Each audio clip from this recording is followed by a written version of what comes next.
Do not confuse this with treatment or mental health advice or direction. Nothing on this podcast is made to supplement or supersede the relationship and direction of your mental health caretakers. Although David Kozlowski is a licensed marriage and family therapist, he is not functioning as a certified mental health professional in this environment. And same applies to any professional who may appear on the Light the Fight podcast. Welcome to the OG Therapy. Hey everybody, welcome to the second episode of OG Therapy. I'm your host, David Kozlowski, and today's lesson is going to be for you moms out there. That's right. I'm very familiar with mom guilt. Now, if you're not familiar with mom guilt, let me tell you, it's like dad guilt, just a lot worse. Mom guilt lasts longer. Mom guilt doesn't just get to eat something and go to sleep and wake up and it's magically gone. I'm a dad. Sometimes I'm not able to remember the things I felt guilty of the night before because I don't wake up with that on my hard drive as the first thing in the morning that gets me up and gets me motivated and gets me going. I usually have to have my wife remind me that I should still feel bad about something I said the night before. And then I'm like, oh, that's right. I said something that was like my former self, the idiot version of me. I could probably go and apologize to one of my kids for getting a little, too heated with them the night before. So mom guilt is definitely different. But for all you moms out there that suffer with this condition called mom guilt, and if it lingers and lasts for a long period of time, well, then this episode is just for you. So I'm going to tell you a little story. You're going to get comfortable with stories here on OG Therapy because that's what this one's all about. These episodes to open up the office door of what it's been like for many of the people that I've counseled throughout the years. And I'm thankful for the people throughout the years I've counseled because they trusted in me to open up, share the most sincere thoughts, feelings, insecurities, worries, and trusted that I could take all this information and not use it against them to make them feel worse about themselves. I can tell you as a therapist, as a clinician, as they say in mental health, I could diagnose people with lots of things. Some people could come to me every single time and I could probably conjure up a new diagnosis almost every single time because they'll tell me something new, tell me something I didn't see or hear before. But instead of trying to look at how do I diagnose them with all their issues, I try to help them pick a couple specific things to work on. And as we work on those things, I help them to add to those. And then we look at other things that maybe they'd like to improve as well. So this is one thing that I've seen has been very common with, all the mothers out there throughout my life definitely throughout my life, but definitely during my private practice. This is something that all the good moms out there came to me and told me they struggled with. So let's imagine a scenario where a mom has a child and this child is a teenager. The teenager has been struggling with addiction, mental health issues. Then the teenager turns into a young adult. The young adult still has drug addiction issues and also still has mental health issues, but now they're no longer under the age of 18. They're no longer safely protected by the parents. They're trying to live on their own. Well, in this scenario and situation of this family and this mother that I'm thinking of, this child did not do well when he got out of the home. In fact, there was multiple drug and alcohol rehabilitation centers and mental health treatment facilities that this young man had to go to. So many that the parents were seeing quite a big bill rack up. In between his stays at these drug addiction facilities and at these different treatment facilities, he would sometimes have a short stint at their house, only for it to usually end with him going back to treatment. And one of the things that were common, besides this young man, relapsing and abusing drugs, was he was also abusing his mother. Now, was he physically abusing his mother? No. Verbally? Not like angrily yelling at her.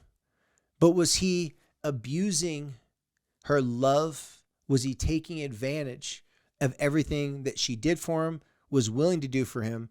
And did he know better than anyone else on this planet there's no way that she would let him fail or let him live one day of his life not believing and not knowing that she loved him? Yes, this was a very good mother. She worked very hard to be able to care and love for him despite his addiction. However, she got taken advantage of many times because of it.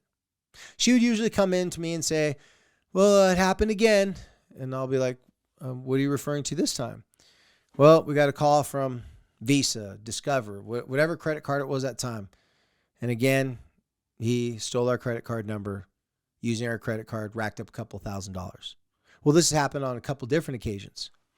Finally, this one that I'm referring to that brought this mother in to see me was a situation where it was a lot of money. In fact, more than he'd ever stolen from them before. He was at their house just for a short period of time, in between one treatment facility, it didn't work out. They're trying to get him to another treatment facility. And in that time, while they're planning to move him from one facility that costed $20,000 to a facility that costed $25,000, in between that time, he stole the number on their credit card and used it to purchase lots of just fun things that he wanted, totaling up thousands of dollars. So the mom this time, she was furious. She was upset. She was at an impasse. She was at a cross in the roads because she was a very strong, assertive woman. She was a woman that had owned businesses and she'd done well for herself because she worked hard. She prided herself of keeping her life together and keeping her life in order. However, this woman was parenting scared. Her son had already had numerous suicide close calls. Numerous times where she wasn't sure if when she got that phone call in the middle of the night, if that was a phone call that he was dead by suicide, dead by addiction, overdose, or if he was in jail. So this mother, every time she'd come to me with these big angry feelings and hurt emotions of what her son had done, she'd vent all those things. And at the very end of the conversation, I could see her retreat and pull back to, but I can't do anything about it. There's nothing I could possibly do. How could I possibly put my son in check? How could I possibly hold his feet to the fire and teach him these valuable lessons when he's so fragile? If I do anything that he doesn't want, if I show the slightest sign of I'm not supporting him or I don't love him, he's going to run away. He's going to threaten suicide and he's potentially become dangerous and maybe even overdose. So she felt as if she was damned if she does, damned if she doesn't. So she went on to tell me more about the situation. And it was in this conversation I had quite an epiphany. It was something that came to my mind that in a roundabout way I'd told other mothers before. Because I can't sit in front of a mom and just say, well, you just need to kick him out of the house and you just need to do this and do that and you'll be totally fine and you need to stand your ground and toe the line. Everybody told this mom to do that. And in every other aspect of her life, that's the type of person she was. She was very assertive and she didn't get taken advantage of. She held her ground. But with this boy, he'd been through trauma in his early life. I don't want to give away too much information, but he lost someone really close to him. And because of that, the mom knew his pain, knew so much of his pain was associated with the traumas that he endured in his early childhood. So no matter how hard, no matter how angry she was, no matter upset and how many things she wanted to do, she could never successfully keep him out of her house, successfully put him in a treatment center, and put a really good boundary between the two of them. He was always able to come back and ask for more and do whatever he wanted to do. Well, in this particular case, I told her something that, like I said, I'd said before in different ways, but I'd never nailed it quite like this. And for some reason, when she heard this, something clicked. Something changed inside of her from being, I can't do anything to hold my son accountable. I can't because, everything bad's going to happen, to she has to do some things she was never willing to do before. So in this case, found out he stole a bunch of money. They were taking a while to get him into another treatment center. She didn't feel right having him there at the house. She wanted to kick him out, but felt she couldn't. So in our conversation, I told her, I asked her, hey, what's one of the big reasons why you don't give up on your son? Besides the fact that you're his mom, besides the fact that you love him, but some moral reasons, some things that are personal to you. One thing in particular was her faith. She said she is a strong Christian woman. She believed that God can heal, that through Jesus Christ, that her son could be forgiven, he could be healed, and all those things. He just has to do his part. I said, okay. All right. So I go, so it's important for you Or that's what she said. She goes, it's important for me to constantly bear testimony to my son and tell him how much I love him. And by telling how much I love him, that makes me feel better so he doesn't ever think I don't support him and I don't love him. So, okay, all right. So what you're telling me is that you'll do anything for him to show him that you love him. But when he doesn't reciprocate that, he steals from you, takes things from you, you still feel like there's no way that you can have any boundaries between you and him because it may push him over the edge. She said, yeah. I said, so you want to bear testimony that you love him? I said, well, let me ask you one more question. This Jesus Christ you speak of that can save him, does Jesus Christ come down in the middle of the night and pick him up off his bed, cure him of his addictions, tell him to be respectful and quit stealing money, and then put him back in his bed and he's all fixed when he wake up and everything's fine? She laughed. She's like, no, obviously it doesn't work like that. I said, okay. So even the person that can save him, according to your beliefs, according to your strong spiritual beliefs, and this was something very important to her. I said, even the person that can save him, Jesus Christ, that's his name is the Savior, right? Or at least that's his nickname. Even he would need your son to make some changes in his life in order for him to be saved. Is that correct? She said, well, yeah, I guess it is correct. I said, well, then next time you see your son, I want you to repeat this in your mind, like over and over in a loop as you're talking with him.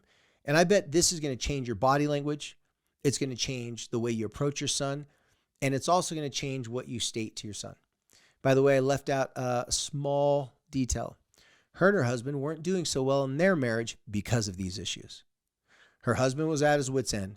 They were basically at the point where the husband was like, it's either him or me. You either have to kick him out this time, whether he has a place to stay right now for a drug treatment center or not, or, we might have to separate. I may have to leave and go somewhere else. So she was really in a difficult position.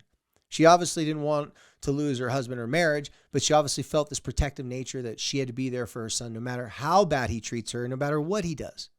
So this was the sentence that I asked her to repeat in her mind when she was talking to her son, because she knew she had to give her son some very bad news. And the sentence goes like this: I love you, and I can't save you. See, this boy was very clever, very manipulative. And by the way, I liked him a lot too. Talk about charismatic and charming, and whew. Me and his mom used to always joke around and say, single-handedly, he could save the world or he could blow it up. Like, he was that powerful of an individual. So I said, can you have your son stay at your house right now knowing that he just stole thousands of dollars from you? She said, not if I want to save my marriage. Well, I said, okay, that's one thing. But can you have your son respect you and see you as a powerful woman that's capable of keeping him safe from even himself if you were to continue this pattern of letting him stay at the house? She goes, no, I know he needs to go. I just don't know if I feel strong enough to do it. I said, well, here's what I want you to do. I want you to say, I love you and I cannot save you in your mind when you tell your son, when you get home today, because she knew she had to make the decision. She'd finally decided that she was going to have to kick him out. I said, when you get home today and you look at him, I want you to simply tell him, son, I love you. And, until we find a place for you to stay, you're going to have to stay somewhere else. We found out about the credit card spending. We're not going to make a big deal of that. What's done is done. But this time, the police, it was over a certain dollar amount. The police are involved. There's nothing we can do about it. They called us. They contacted us. We shared with them that we didn't know who it was. They found out that it was you. Long story short, we can't save you from this one, son. And in your mind, I told her, just keep on saying, I love you and I can't save you. Her biggest fear and worry when she was with her son, and I saw it many times in our sessions, she would tell him something that she was fearful that he wouldn't accept or who wouldn't like. And she would look at him like, are you okay with what I just said? So I was concerned that she was going to go home and say, you really got to move out. Is that okay with you if you move out on short notice with not really anywhere to go or anything to do? Or by the way, he had tons of friends, very charismatic. But he wanted to stay at his mom and dad's house because it was a really nice house, and he had lots of nice privileges there, lots of fun things, cool toys, and all that stuff like that. So this time, when she went home, she did exactly what I said to do. She came back a week later, and we sat down and we talked about it. She told me something came over her son that she'd never seen before. Now, if you're familiar with addiction, if you've known anyone or tried to love anyone or had to parent anyone that was struggling with addiction, it's not a fun thing, and it's definitely not an easy thing for either party. And in this situation, she said something happened that she never, ever thought would happen. She told him just basically what I said to say, and she stopped, and she just looked at him, put her head down, just kind of nodded her head. She was looking down the floor, being very non-confrontational, very humble. And he looked at her with this really weird, suspicious look, and he said, "What's wrong with you?" She said, "Excuse me?" He said, "Something's not right. Something's wrong with you. Why are you talking to me like this?" She's like, I really don't know what you're saying. He said, "The last couple times I stole money from you, stole a credit card, you flipped out. You got angry and you upset. This is really worrying me. You're not even upset?" She said, "Well, it's not that I'm not upset. I just realized that this has nothing to do with me. You would have stolen money from whoever your mom was. It's nothing personal towards me. As much as I love you, I can't save you. I can't make you do the things that you know you need to do and only you can do. So I'm not happy, but I'm definitely not upset. I'm not going to ruin our relationship because you made a choice that hurt me. I don't think this was personal, and I know you love me, and I love you too. Your room at the treatment facility you're supposed to be going to," she said, "you'll be able to check in at the end of the month. That's when they'll be open. Here's the number of all the people. Here's your cell phone. Here's everything you need. Here's all your clothes in your bags. And I'm very confident that you'll be successful." And that was it. He got upset. He got frustrated, but there's nothing he could say or do. It was not like up for debate. And he walked out and he left. Well, the husband was in the waiting room. He came in and he talked to me about the situation. They sat next to each other. They held each other's hands.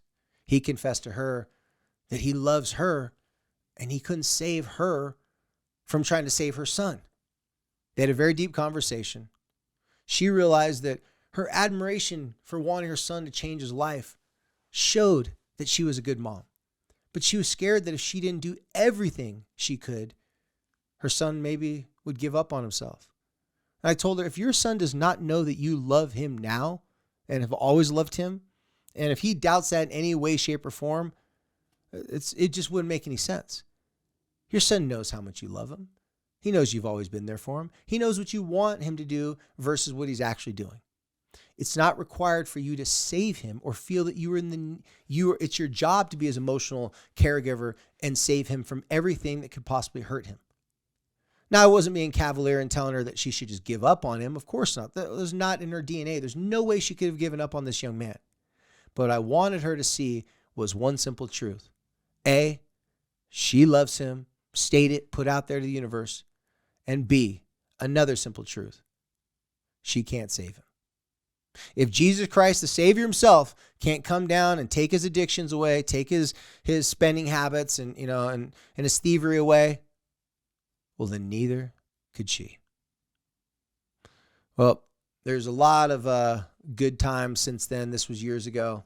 This young man's doing very good, much better. But that was a huge turning point in his mom's life, because a lot of you moms out there, you want to do everything that you can for your kid. You've sworn that you do everything you can for your kid. And by doing everything you can for your kid is actually enabling your kid or slowing them down from learning the lessons that only life can teach them. Because like I said, you can love your child and you can't necessarily save them at the same time. Well, thank you guys as always for being here with us. I know it's only a second episode of OG Therapy, but that's a conversation and a situation I've had with many moms. And since then, I've used that simple statement: I love you and I cannot save you. It's very important if you want to be able to be there for your kids, be the best mom you can, but also live in reality. That is something that I suggest you try doing. And when you say it in your mind as you're talking to your kid, let's say your kid's complaining, you never do this for me. When I was 5 years old, you weren't there for me. And you're just sitting there in your mind going, what the heck is really? When you're 5 years old? Because you know how it is. Our kids get pretty desperate sometimes if they think that they're losing us. Well, if we're angry at them, if we're frustrated with them, we're engaged with the fight, and they can leave from that fight just like her son would leave. See, my mom's this horrible tyrant. She's this horrible person because she's trying to kick me out. I'm a victim. And so because of that, she doesn't love me. Well, I can tell you, you can love your kids. You can want to save them. And the reality of it is you can't save them at the same time. Saying those things inside your mind in any situation with your kids will just help your body language, your facial expressions, and everything be very sincere and very genuine because you're living in reality. You're not living in your hopes and dreams. There's a lot of things that you want for your kids that you just can't give them, whether it be financially, whether it be physically. And there's a lot of things that you want to prove to them that you would do for them. At the end of the day, if you love them and you help them in everything that you can that does not stop them from helping themselves, then you may not be saving them, but you're supporting them. And ultimately, that's the number one thing you can do and what you're capable of doing. Support, not saving. Well, thank you guys. Hopefully you enjoyed this episode of OG Therapy. And until next time, be cool.